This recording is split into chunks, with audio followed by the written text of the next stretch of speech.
Mwattu ensonyi zandifuuka obusungu ku nsonga y'okufa kw'omukulu Jacob Oulanyah oluvannyuma lw'okuba nti ate poliisi yo evuddeyo mu bukambwe obw'ekitalo nebanga eyita taata wa Jacob Oulanyah omukulu amanyiddwa nga Nathan Okori ate nevaayo nebanga eyita omukulembeze ow'ekibiina kya National Unity Platform muyite Robert Kyagulanyi Ssentamu. Poliisi tekomye kwabo mwattu ne yeeyongera neyita omumyuka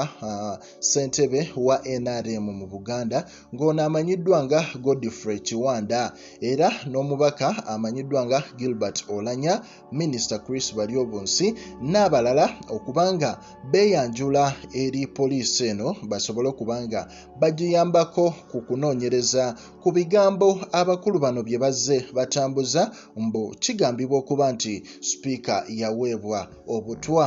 era poliisi ekolera ddala butaweera okubanga abantu bano baripootinga ku headquarters zaayo basobole okubanga babitebya bannyonnyole eggwanga bo nga bo baabijjawa naye ng'ate teweerabidde mwattu ate wabaddewo tasiki eyo nga taata wa Oulanyah annyonnyola n'agamba abantu nti mutabani we byonna abasawo bye baayogedde mbu yafa biki abamu bagamba kansa abalala ne bagamba yafunako akabenje eddako ng'akyali e Makerere eyo era akabenje ako essaawa zino ke kaddamu n'aba ng'afuna obuzibu obwasobozesa okuba nti afa naye ng'ate taata we mwattu yavaayo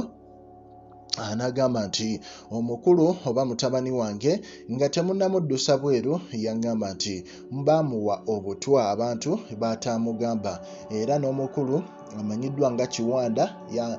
story nagikuwa yavaayo n'akakasa eggwanga nti omukulu Jacob Oulanyah yamugamba ekyamukutula olw'ensonga nti yavaayo n'amugamba nti mwattu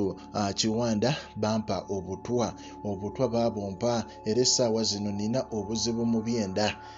simanyi kiddako naye nga ndi bubi so bano bonna bazze boogera ku nsonga z'okuba nti omukulu yaweebwa obutwa naye ng'ate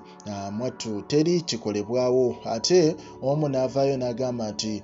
omukulu General Yoweri Tibwabula Museveni yavaayoko mu 2021 n'agamba nti ensonga y'okuba nti Jacob Oulanyah yaweebwa obutwa yeetaaga enoonyerezebwemuko so ebintu bwe bityo bwe bikyali naye nga poliisi bo ebayise babe nga babitebya tulinze tulabe biki ebiva sayidi eyo naye nga tugamba nti ffe twewaayo okuba nga tukuwa updates ezigenda maaso mu ggwanga erya Uganda likinga commentinga era subscribinga wano ku Pregen Media.